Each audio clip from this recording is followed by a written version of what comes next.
programa de hoje, nós temos aqui comigo Walter e Sônica Veit.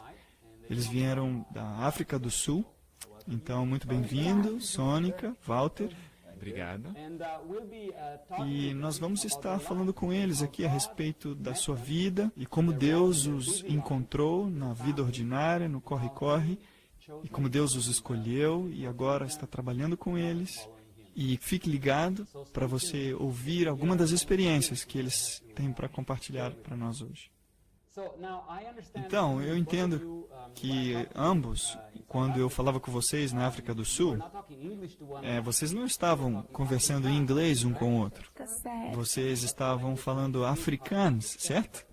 E tem outros idiomas que se falam lá na África do Sul, né? Tem um que vai mais ou menos assim, certo? Se chama Nossa. Oh, ok. Esse aí é difícil para mim entender. Mas tem muitas línguas, não só essa. 22, eu acho. Temos muitos idiomas. 11 idiomas oficiais na África do Sul. Uau, uma cultura realmente muito rica. E estou certo que alguns dos que estão assistindo podem se identificar com essa cultura, essa riqueza. Porque, claro, Deus é amante de toda a beleza, as culturas. Mas também eu escutei o Walter falando em alemão. Portanto, eu concluo que você vem da Alemanha. Não, eu nasci na África do Sul. Oh, ok. Eu até uso uma etiqueta onde está escrito Made in South Africa. Ok. Meu pai migrou da Alemanha para a África do Sul. Ele estava tentando manter o nariz sobre a água na época da grande inflação na Alemanha. Oh, ok. Ele se encontrou com minha mãe na África do Sul, que também acabaram de emigrar da Alemanha. E foi assim que eu aprendi o alemão, em casa. Ok. Cresceu, então, num lar alemão, mas na África do Sul. Na África do Sul, isso. E eu entendo que você estava dizendo que seu pai e a sua mãe, embora tivessem uma raiz alemã, eles não tinham o mesmo passado religioso. Sim, meu pai era católico romano. Ok. E, de fato, antes de ele ir para a África do Sul, ele estava considerando seriamente ir para o seminário. Portanto, ele era um católico romano bem roxo. Oh, uau! E a sua mãe compartilhava uma fé diferente, certo? Ela era protestante, era uma luterana. E quando se casaram, decidiram que não fariam da religião um ponto de controvérsia. E, na verdade, ele foi o primeiro que participou de um casamento duplo. Oh, uau! A minha mãe era gêmea. Ok. E ela queria desesperadamente se casar no mesmo dia em que sua gêmea se casaria. Oh, uau! No mesmo dia. E todos eram luteranos. Portanto, minha mãe e meu pai fizeram uma cerimônia na catedral da cidade do Cabo. E logo depois foram para a igreja alemã luterana e fizeram um casamento duplo. E eu acho que ele se encrencou com a igreja com isso. Olha! Isso foi antes do Segundo Concílio do Vaticano, portanto, se você não pertencia à Igreja Católica, estava perdido. Portanto, isso foi um grande problema para ele. Ele sempre teve problemas depois disso. Mas eles devem ter encontrado alguma solução, porque, caso contrário, eles teriam um grande conflito lá na família. Eu não sei. Minha mãe era também bem consagrada na religião, mas ela concordou que eu poderia ser educado na religião católica. É difícil para mim entender isso hoje, mas foi isso que ela fez. Ok. Então, você cresceu católico. Isso quer dizer que você, então, ia para escolas católicas? É isso Não, eu mesmo? fui para a escola alemã, na verdade. Há uma grande escola alemã na cidade do Cabo. E são luteranos, maiormente. Luteranos. Mas tinha uma aula de religião separada para as crianças católicas. Ok. E eu entendo que, à medida em que você estava estudando, e a sua mãe, então, quando você já estava um pouquinho mais de idade, começou a ter problemas de saúde? Sim, ela ficou muito doente quando eu tinha 8 anos de idade. Era câncer. Sério? Lhe davam 3 ou 4 meses para ela viver. Mas ela o esticou para 4 anos. Portanto, sofrimentos tremendos. Então, ela realmente estava sofrendo muito, né? E eu presumo que cada vez que tem um problema sério de saúde na família, isso cria muita tensão dentro da família. E o que aconteceu com você? O que passava na sua mente? Bem, eu estava acostumado com o fato de minha mãe estar doente. Ok. O seu último ano, ela basicamente passou na cama. Ficou de cama todo ano. Ela passou por muitas operações, e a tecnologia naquela época era tão boa, sabe? Quando usaram radiação, acabaram queimando ela, Oh, uau. ela ficou preta, e eles fizeram muitas operações nela, removeram uma grande parte do seu intestino, então ela acabou pegando também câncer do cólon, então teve problema aí também, câncer da mama, e também se espalhou para o cérebro, câncer neural, pegou câncer do cérebro, e depois finalmente ela morreu. Mas ela realmente sofreu. Então foi realmente uma doença devastadora. E eu entendo que, como criança, a gente traz essa experiência com a gente. E tinha algum conflito que estava acontecendo na escola, entendo eu, por causa desses problemas que estavam acontecendo com você em casa. Quando todo mundo ficou sabendo que minha mãe basicamente estava no seu leito de morte, e a freira católica romana, que me deu instruções religiosas, ela era, como é que eu posso dizer, bem zelosa por sua fé. E, claro, cria que qualquer pessoa que não era católica romana estaria perdida. E talvez por preocupação por minha mãe, ela quis que ela se batizasse, se tornasse católica romana. E ela tentava todos os argumentos que achava para nos convencer de tornar ela uma católica romana. Ok, embora a atitude dela fosse positiva em relação à sua mãe, isso você não aceitou muito bem, você não entendeu essa questão muito bem. Não, eu não entendia que ela tinha dito que minha mãe iria para o inferno. Uau. E se você é um garoto entre 8 e 12 anos de idade, isso é tudo que você tem, é a tua mãe. E sabe que a qualquer momento ela pode estar morta quando você chega em casa. E agora ainda por cima, alguém diz que ela vai para o inferno, isso te enlouquece. E uma vez essa freira me deu água de Lourdes, e me disse que eu deveria aspergir isso sobre minha mãe e orar por ela. Mas eu não sabia como fazer isso. Então eu contrabandeei essa garrafinha lá para dentro do quarto dela e conversei com ela. E eu fingi que era um acidente, que se derrubou essa água sobre ela. Ok. E claro, nada aconteceu, ela não melhorou. E finalmente eu comecei a ressentir o fato de que Deus a poria no inferno, porque era uma dama muito bondosa. Então eu fiquei com raiva. E eu quero dizer, algumas pessoas que passam por conflitos semelhantes, eles se tornam até criminais, se tornam por causa dessa ira, dessa amargura. E então estava acontecendo todo esse conflito entre pessoas que até poderiam estar bem intencionadas. Eventualmente sua mãe encontra o descanso no Senhor. Ela não abandona a fé e ela então descansa no Senhor. Então, o que aconteceu com você depois disso? Bem, isso aconteceu quando eu tinha 12 anos de idade. E as coisas basicamente foram de mal a pior. Meu pai finalmente se casou de novo. E se tratava daquela lendária madrasta. Sério? Eu era aquela criança bem rebelde, Sim, sim, claro. que não gostava de ir para a escola, que odiava a escola. Agora, eu gostava de ciências. Mesmo quando criança, já antes de ter qualquer instrução nesta área, eu lia tudo que eu podia sobre astronomia, sobre ciência em geral. Eu não era uma criança normal, sabe, que lê histórias normais de criança. A minha prateleira estava cheia de material de ciência, astronomia, grandes, pesados livros que eu costumava pegar emprestado da biblioteca. Eu construía coisas, fazia experimentos biológicos. Acho que eu tinha 9 anos de idade quando construí meu primeiro telescópio. Oh, uau. Eu usei manuais de como construir um da biblioteca, réplicas, eu tentei construir um telescópio para ver as estrelas. Eu era estranho, era um garoto esquisito. Ok, ok. Mas eu odiava o sistema da escola, professores e toda essa estrutura. Eu não conseguia me conformar com isso, de forma alguma. Então, quando meu pai se casou com a minha madrasta, ela não era mais bondosa comigo dentro de casa. E foi muito difícil, então, imagino. Então eles decidiram que eu deveria ir para o internato. Olha só, um trauma extra para você, imagino. Então eu saí de casa, fui para o internato, e aí foi ainda pior, porque o internato e a escola eram tudo a mesma coisa. E agora eu estava 24 horas baixo sua tutela. Então eu fugi da escola, fui para a montanha. Fui viver na floresta. E os professores vinham me procurar. Eu escalava os pinheiros, Uau!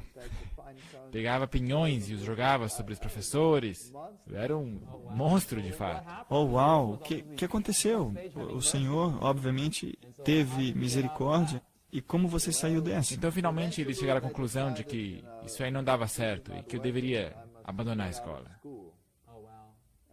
E nessa época eu estava no 10º ano, ou indo para o 10º ano, acho que estava no 9º ano.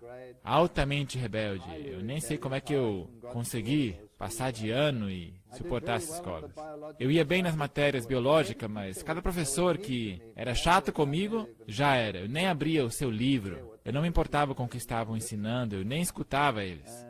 E eventualmente decidiram que eu deveria abandonar a escola. Mas nessa época eu era tão rebelde que tudo que eles falavam eu fazia o contrário. Eu tinha um tio que era um diretor de escola, e eu perguntei se eu poderia vir para a escola dele. Ele não ficou muito feliz, mas ele conseguiu uma outra escola para mim. Na verdade, uma boa escola, na cidade do Cabo. Então eu mudei de escola. E não demorou muito, e também ali eu arranjei problemas. Porque era uma escola bem conceituada, uma escola inglesa. E tinha um monte de judeus lá também. Oh, ok, justo. E eu era alemão. Oh, ok. Então isso não E bateu nessa muito. época ainda existia aquela animosidade anti-judeu e anti-alemã. E eu não buscava os problemas. Na verdade, nunca buscava os problemas primeiro. Mas quando problemas vinham em minha direção, eu tentava retribuí-los com juros, sabe? Eu não conhecia o conceito de oferecer a outra face. E havia uma turma de judeus que não parava de fazer bullying contra mim. Então eles me acusavam, passavam por mim e trombavam com o ombro em mim, me chamavam de garoto de Hitler.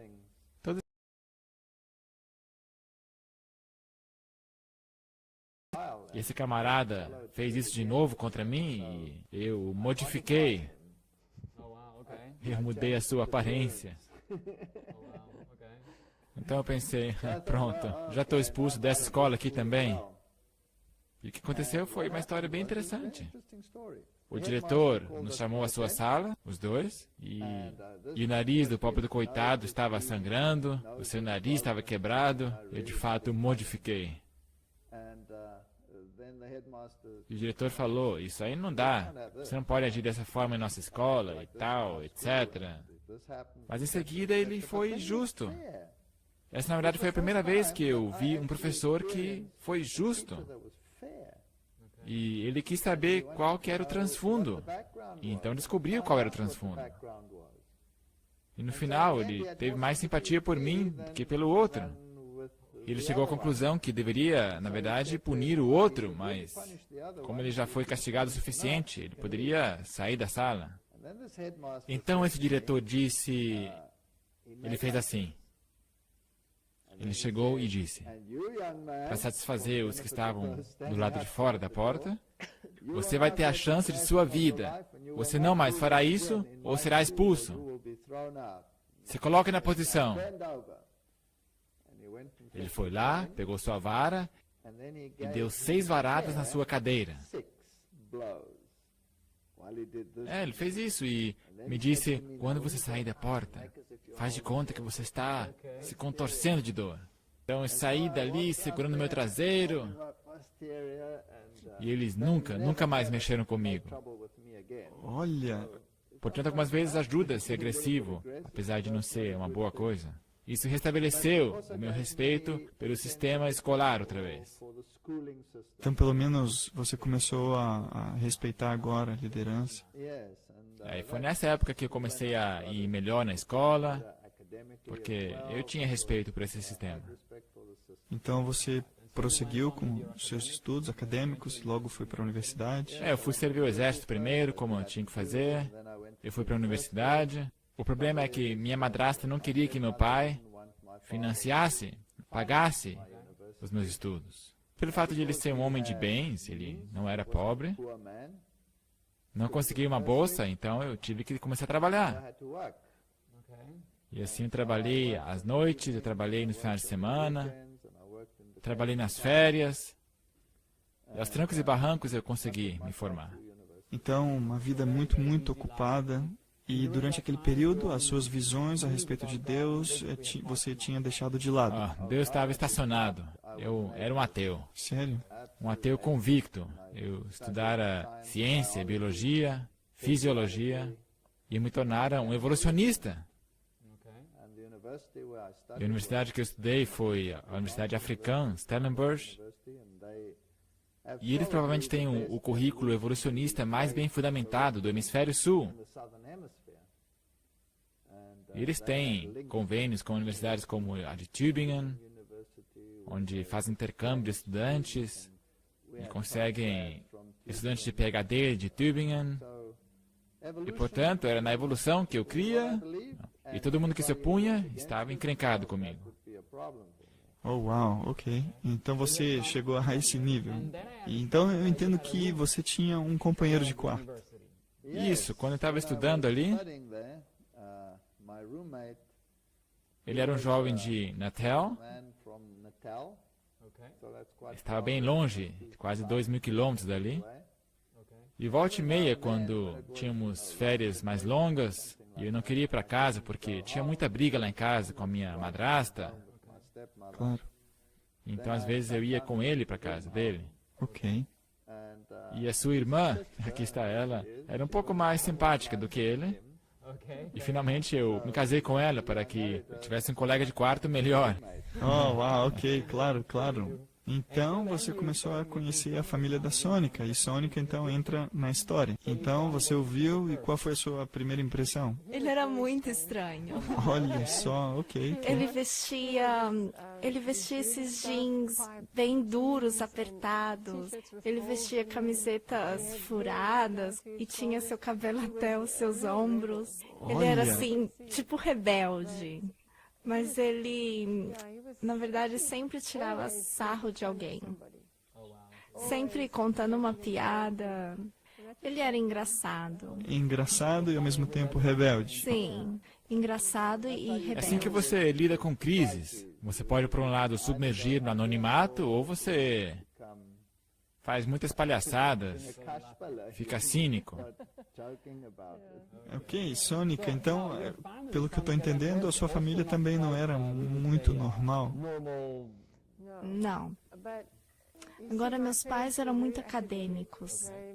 Minha mãe era professora de línguas. Meu pai trabalhava para jornais e agências publicitárias. Então, eles também não precisavam de Deus. Nós fomos criados totalmente ateus. Meu pai me dizia, você nunca deve ir para nenhuma igreja, porque eles vão te enganar e vão contar todo tipo de mentiras. Então, eu cresci com essa ideia que o mundo acadêmico te oferece tudo. Você não precisa de nada, de ninguém ou de Deus. Mas, ao mesmo tempo, eu estava passando por... Nós tínhamos todos esses fenômenos estranhos em E nossa tudo isso casa. estranho acontecendo? Sim, mas era parte de nossa vida. Eu estava acostumada com isso. Você tem que primeiro explicar o porquê. Teu pai estava profundamente envolvido com Sim. ocultismo. Sim, meu pai, quando ele era jovem, pediram que ele fosse contar histórias sobre ocultismo, sobre espíritos, essas coisas. E ele foi pensando que era uma grande piada, mas ele começou a perceber que havia algo mais do que ele sempre pensava. Cientificamente, do que você podia provar cientificamente. Ele não conseguia entender o que estava acontecendo. Por que essas coisas aconteciam? E ele ia com seu cameraman e ele via sapatos andando sozinho, sem ter ninguém que os calçava ou coisas assim. Então ele começou a visitar sessões, eu acho que ele visitou centenas de sessões. E então... O seu pai não acreditava em nada, não era crente, e começou a mexer com essas coisas e disse, tem coisa aí. Tem coisas acontecendo que você não pode explicar, sobrenaturais. E ele começou a se apegar a isso. Mas ele ainda era cético. Quando ele ia para sessões espíritas, ele raciocinava que tinha algum truque, alguém por trás dessa voz, que não havia uma entidade realmente. Num dia ele estava procurando uns fios elétricos que estavam por baixo de... Microfones? Isso, microfones por baixo da mesa. Aí de repente ele recebeu um golpe. Uma grande pancada? Uma super pancada, e ele foi jogado para outro canto da sala. Oh, uau. E não havia ninguém ali, pelo menos ninguém que você pudesse ver fisicamente. E ele começou a acreditar nisso, que se tratava de espíritos desencarnados de pessoas mortas, porque falavam através do médium. E quanto mais ele se envolvia, ele começou a explorar as religiões asiáticas, cientologia e outras coisas estranhas, nova era. E eu me lembro que nós gostávamos de sentar num hall e tinha uma cadeira vazia lá. Então, de repente, alguém começava a respirar nessa cadeira. Então, de fato, se escutava alguém respirando Você numa cadeira vazia. sim, você podia ouvir, você podia ver um vulto, mas você não conseguia ver ninguém ali. Olha só, eu estaria correndo. Sim, mas eu estava acostumada com isso, porque eles diziam que era o avô. Ele nos está visitando. Uau, olha. Já tá, oi avô. Olha, tá bom então. Outra vez tinha um suporte onde a gente colocava as muletas do avô, mas ele já tinha morrido. Mas as muletas ainda estavam em casa. Ah, uma bengala? Isso, bengala. Eles começaram a fazer barulho, a se chocar um no outro. Aí minha mãe dizia, o avô quer ir caminhar.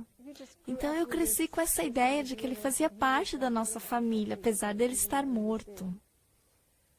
Mas, sim, ao mesmo tempo, eu sentia que havia algo. Todos meus amigos iam para a igreja.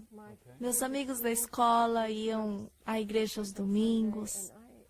Eu não entendia porque os meus pais nunca iam para a igreja. E eu tinha problema com meu irmão. Esse era o companheiro de quarto dele? Isso, era seu colega de quarto. Quando éramos ainda bem pequenos, ele era abusivo. Ele tinha a perna atrofiada com poliomielite. Ok, justo. Isso frustrava e ele me batia quando me encontrava. E eu odiava ir para casa, eu odiava estar com ele. E eu perambulava pelas ruas, eu raramente estava em casa. Meus pais trabalhavam fora, então ficávamos por conta, e nas ruas.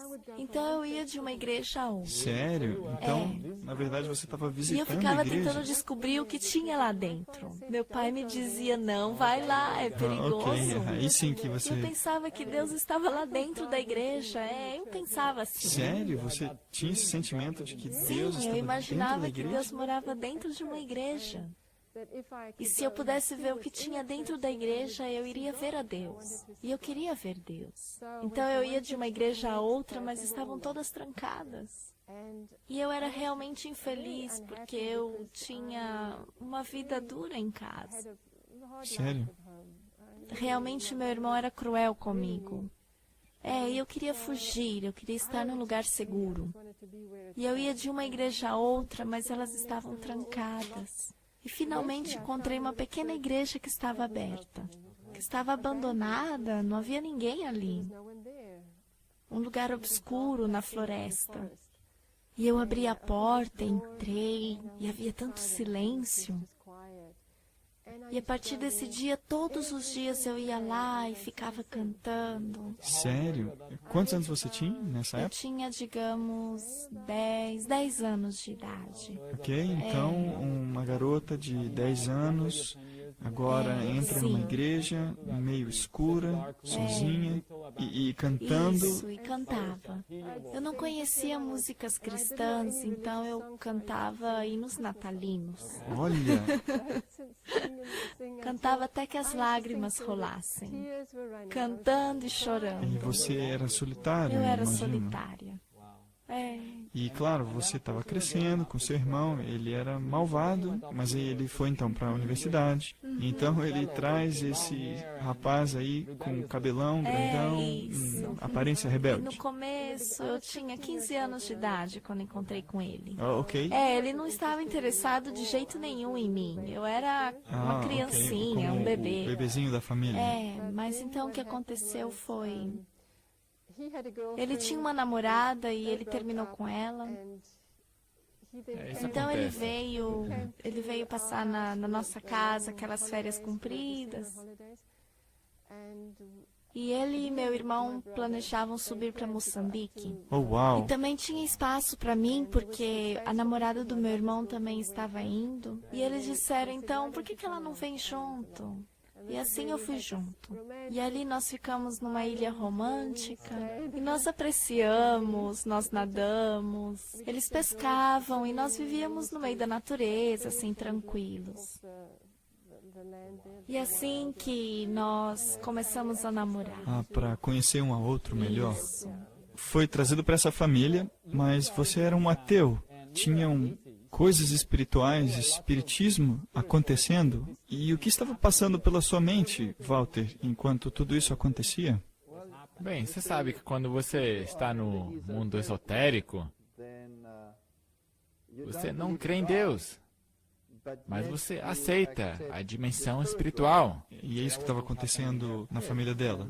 Então, basicamente, eu tinha muitas discussões com o irmão dela, que obviamente também estava profundamente envolvido, também envolvido com cientologia. Então, eu tinha muitas discussões com o pai dela. Ele, nessa época, era muito famoso nesse movimento da nova era. Naquela época, isso era algo novo. E ele foi um dos primeiros a, na verdade, trazer isso para o país. Oh, uau. E ele começou a imprimir livros. Ele produziu livros sobre sessões e espaço interior, o poder que vem de dentro, misturado com filosofias orientais. E como cientista, você diz, de fato, tem muitas coisas que eu não consigo explicar. Você pode pegar qualquer coisa, por exemplo, magnetismo ou gravidade, você pode medi-la. O magnetismo, você pode medi-lo, você pode medir a força. Você tem a teoria do porquê, de onde vem essa força, disso, daquilo, de campos elétricos, mas não há uma definição real de magnetismo. E apesar disso, você pode erguer um carro com ele. Ou mais, você pode erguer qualquer coisa com magnetismo. Há uma força tremenda e não há nada ali. Se nada está erguendo tudo. Portanto, como cientista, mexendo com o movimento moderno da física, você chega na física quântica. E a física quântica, eventualmente, tem alguma forma de divindade. Apesar de não se tratar de um Deus pessoal, há alguma coisa ali que te ajuda a lidar com todas essas forças. E as projeções de tua energia, que a energia não pode ser destruída quando você morre.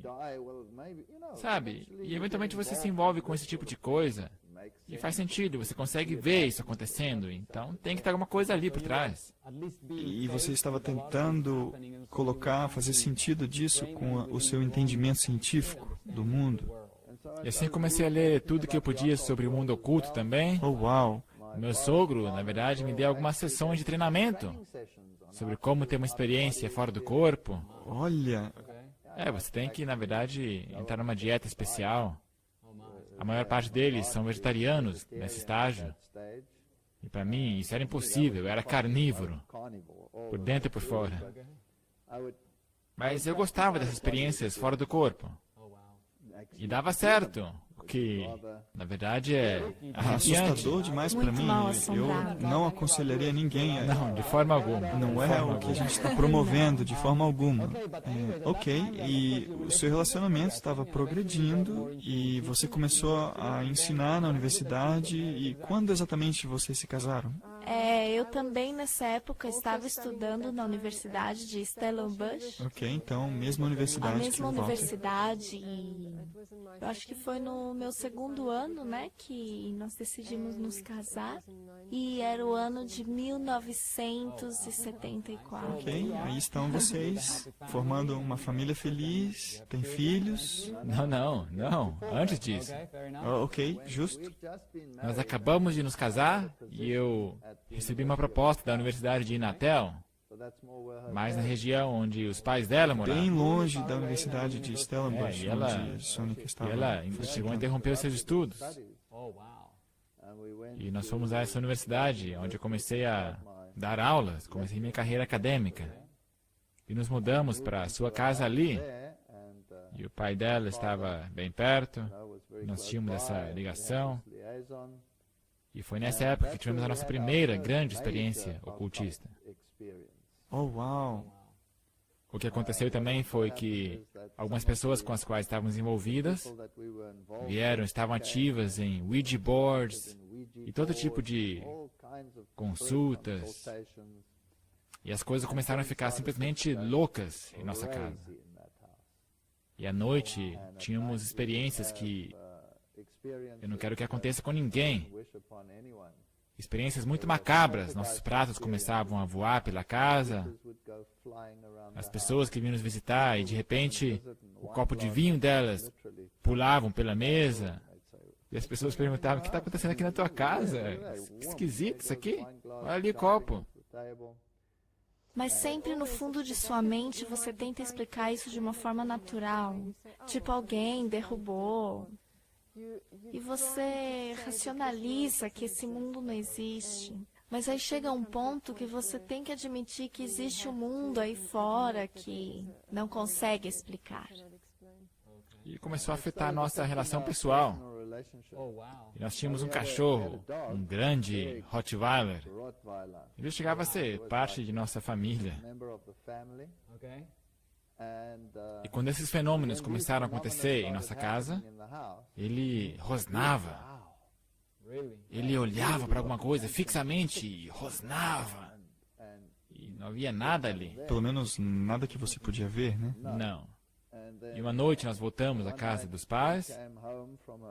E nessa época já estávamos bem, como temos a flor da pele, porque tudo que você pode imaginar que podia dar errado, dava Então errado. você começou a ficar com medo, porque tinha algo lá na casa que realmente estava lutando contra vocês. Sim. Aham. E uma noite eu fui para a cama, levantei o cobertor da cama, e nós ainda tínhamos caixas que estavam seladas da nossa mudança, quando viemos da cidade do Cabo, que ainda não tinham sido abertas. E numa dessas caixas fechadas estava alguns brinquedos dela da infância, e um deles era um gatinho preto de pelúcia, que estava dentro de uma caixa lacrada. E quando eu levantei o cobertor, ali estava o gatinho preto. Estava do meu lado da cama, debaixo do cobertor. E E ele pirou. isso foi o pingo d'água no balde. Então, o cientista aí Isso mesmo. já era, né? Nós fomos lá, buscamos essa caixa e pensamos, isso só pode ser um ladrão. Alguém que veio e que abriu as caixas e roubou coisas e tal. E nós pegamos essas caixas e vimos, e estava selada, não havia nada. Como é que esse gatinho saiu dessa caixa e foi para minha cama? Isso me deixou pasmo. Então eu tomei a decisão, não, nós temos que fazer um exorcismo aqui nessa casa. Chega de física quântica, né? Agora você tem que voltar às suas raízes Agora católicas. meu transfundo católico Sim. começa a funcionar. Okay. Então primeiro, você não quer ter nada a ver com a igreja católica, certo? Porque você a descartou. Portanto, o pai dela veio. Então, primeiro você queria que o pai dela fosse lá, né? Então, Antes da o igreja. pai dela veio para casa e fez o que eles costumam fazer. Alho nos E cantos da alhos, casa. e fez o sinal do pentagrama em todo lugar. E ordenou que a paz entrasse nessa casa.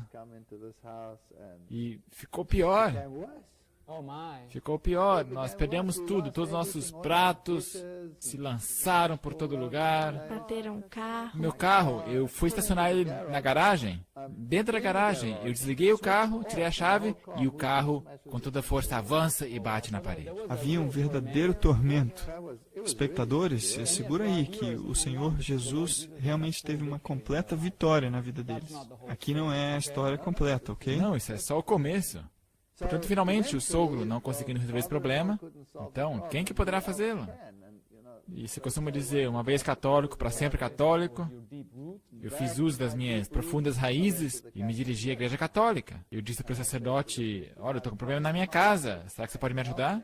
eu nunca mais fora para a igreja Por anos, né? por anos? E ele disse, claro, eu vou aparecer aí. Então ele apareceu na nossa casa, trouxe a sua água benta, benzeu, leu o seu texto de exorcismo. Então ele disse, tchau, e foi embora. Agora, isso aí foi incrível, porque naquela noite estávamos deitados sobre a cama. E de repente, o cachorro, que estava deitado ao nosso lado, tinha sua cama ao lado da nossa cama, de repente o cachorro se levanta. E rosna, e rosna, e rosna. E você tem aquele arrepio que os cabelos Então, começam a ficar de pé. bem mal assombrado. né? Muito mal assombrado. E estávamos sozinhos em casa, só minha esposa e eu. E de repente, esses pesados passos descem o corredor. Sério? Rapaz, você pensa que vai morrer. Desce o corredor e a porta estava aberta. E os passos pararam na porta, junto à porta do quarto. Mas não vimos nada. Mas o cachorro ficou completamente pirado, rosnando, e ameaçando e... Você sabia que tinha alguma Não coisa, vimos mas ao mesmo tempo nada. E esse indivíduo, seja lá o que for, bate a porta. E com força. E tudo isso depois da experiência que você teve com o sacerdote que fez todo aquele ritual. E a partir desta noite, não havia mais nada. Tinha sumido. A casa ficou limpa. Então é como se fosse uma advertência lá. Era como se o espírito viesse e dissesse, ok, eu estou me despedindo. Me submeteram a uma exorção. Tchau. Eu pensei, uau, isso é impressionante. Mas eu não voltei para a igreja. Então ele te ajudou e só E era isso. só, nada mais. Então eu consegui uma boa posição na Universidade de Stellenbosch. Então você voltou. Então nós pensamos, isso é uma tremenda de uma chance. Vamos voltar. Ela pode terminar seus estudos. Foi aí que nós voltamos e foi aí que nossa primeira criança nasceu. Certo? É. Então a família agora estava começando. Justo. Então você teve um segundo filho e um terceiro filho. Então 2 meninos e uma menina. Sim. Ok. Eu ainda estava mexendo com o ocultismo. As pessoas não me creem, mas é real. Mas claro, hoje eu sei que isso não é uma experiência real. Se trata de um implante mental, é como um implante hipnótico. Não é uma experiência real. Mas se você passa, por exemplo, por uma experiência fora do corpo, que é uma coisa bem perigosa para se fazer, porque envolve exercícios de respiração, e você pode acabar morrendo também nesse processo. Mas eu fazia isso. Então, quando a criancinha chorava no quarto ao lado, e você é muito preguiçoso para levantar, e você quer paz e silêncio, e tinha criança lá chorando, mas eu não queria levantar da cama. Então eu fazia isso. Eu saía do meu corpo, ia lá ver, e voltava para a cama e falava para minha esposa, não, a criança está bem. Então ela perguntava, como é que você foi lá? E eu dizia, bem, eu caminhei através da parede, eu fui lá ver. E o que você viu? Bem, a criança está deitada assim, assado, com cobertor. E ela ia lá conferir, e realmente era assim de fato. Oh, uau. É, ok. Muito mal assombrado para mim. Mas é um implante hipnótico. Portanto, é algo demoníaco, para te manter motivado a ir em frente. Por exemplo, ele me ensinou a como ler auras. Portanto, eu estava bem envolvido com a filosofia da nova era. Eu podia ler uma aura e quando alguém entrava no meu escritório, eu podia ignorar o que a pessoa dizia e só olhar para a sua aura.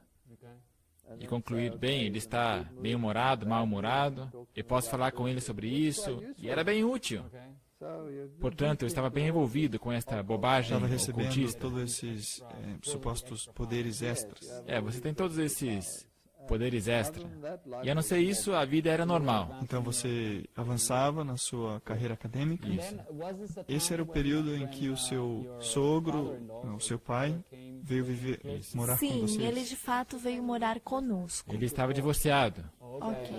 Os pais dela Então se ele divorciaram. era- E ele Cidade se do mudou Cabo. para a Cidade do Cabo e começou a trabalhar ali. Então ele estava morando com você e você estava grávida. Eu estava muito doente. E pelos 9 meses, eu penso, eu tinha constantemente pneumonia. Eu tossia, eu tinha febre. E me internaram e me medicaram. E eu saía e eu voltava e era medicada outra vez. E quando essa criança nasceu, ela tinha uma terrível marca de preocupação devido aos antibióticos e constantes tosses. Sua vida, você podia perceber isso, sua vida era uma miséria desde o ventre. Então Sim, você estava foi tendo duro. esses grandes problemas de saúde durante a Sim. gravidez. E assim, quando ele nasceu, ele realmente aparentava ter sofrido Sim. bastante. Sofreram muito. E havia algo estranho sobre essa criança. Sim, ele era muito inseguro, esperneando e gritando, e nós não conseguíamos dar comida porque ele sempre estava gritando. E se você insistisse, ele te arranharia, te empurraria. E não havia um minuto de paz. Constantemente eu tinha que Balançava. balançá-lo, minar e ficar balançando. Sério? Foi realmente uma luta pelos primeiros 1 ano e meio, né? Então, ainda ficou pior. Então tiveram uma grande luta por 1 ano e meio e depois Sim, piorou? então de repente piorou. E Então uma noite era exatamente 2 horas da madruga, porque nós tínhamos um relógio digital no criado mudo. Eu acordava às 2 horas em ponto, banhado em suor. E eu tinha esse pesadelo de que eu estava sendo enforcado na minha goela, mas era muito realista. Tá. Eu me levantava, sentava na cama e era exatamente 2 horas da manhã. Então, alguns segundos mais tarde, ele gritaria no quarto ao lado, como se estivesse sendo assassinado. E nós dois pais pularíamos a cama, o pegaríamos e ele entrava em convulsões. Oh, uau, então muito traumático. Muito traumático.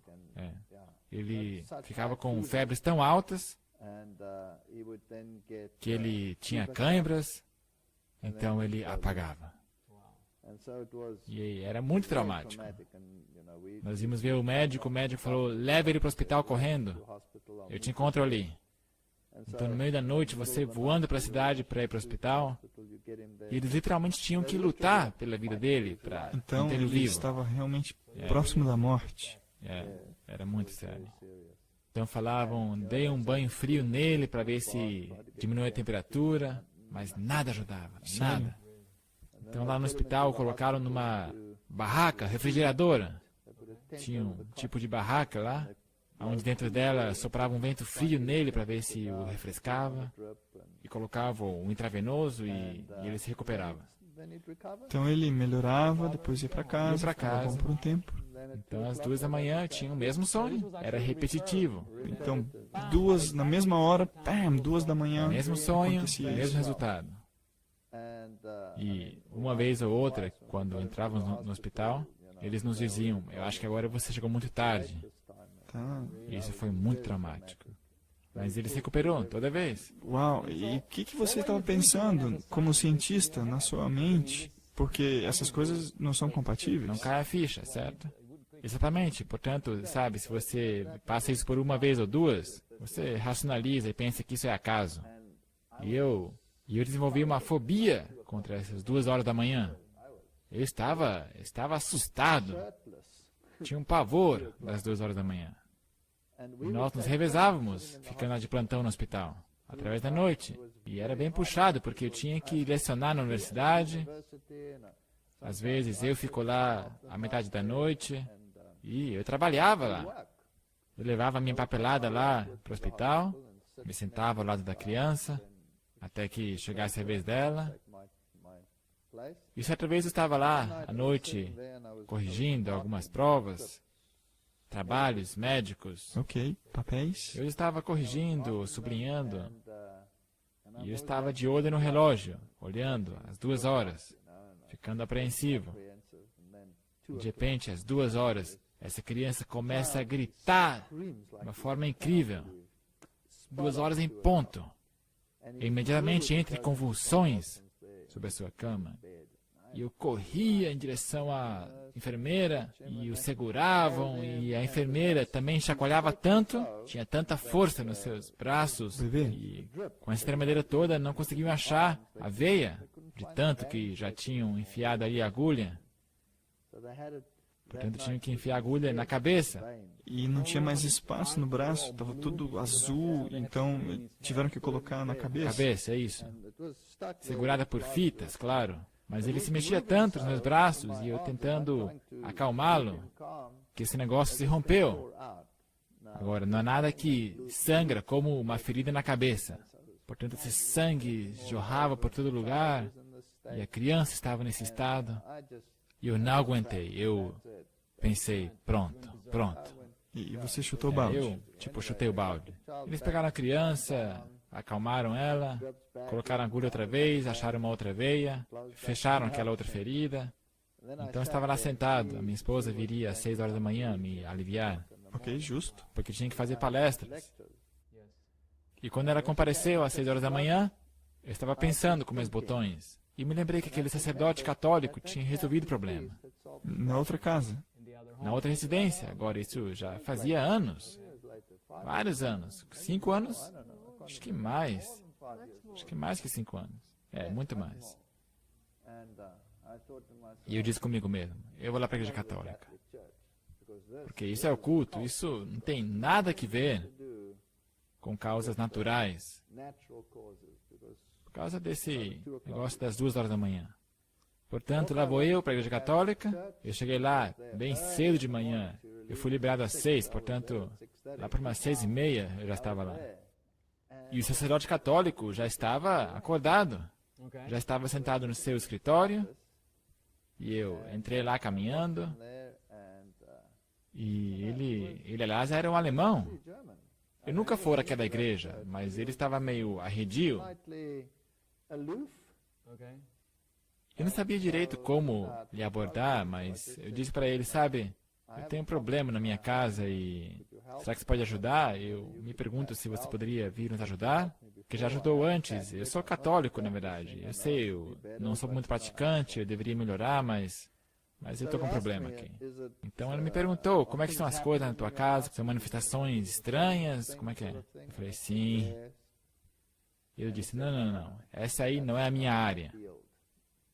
Ele se recusou, imediatamente. Ele falou, eu não mexo com isso, mas me dá aí teu número, me dá o teu nome. Eu vou entrar em contato com um especialista e vou te procurar depois. Então, alguém especialista dentro da igreja católica, então isso. resolveria o seu problema. Então eu fui para casa e tomei banho, sei lá. Eu estava meio chateado, porque da última vez ele simplesmente veio e deu certo. E que negócio é esse agora? Por que ele não pode fazer isso?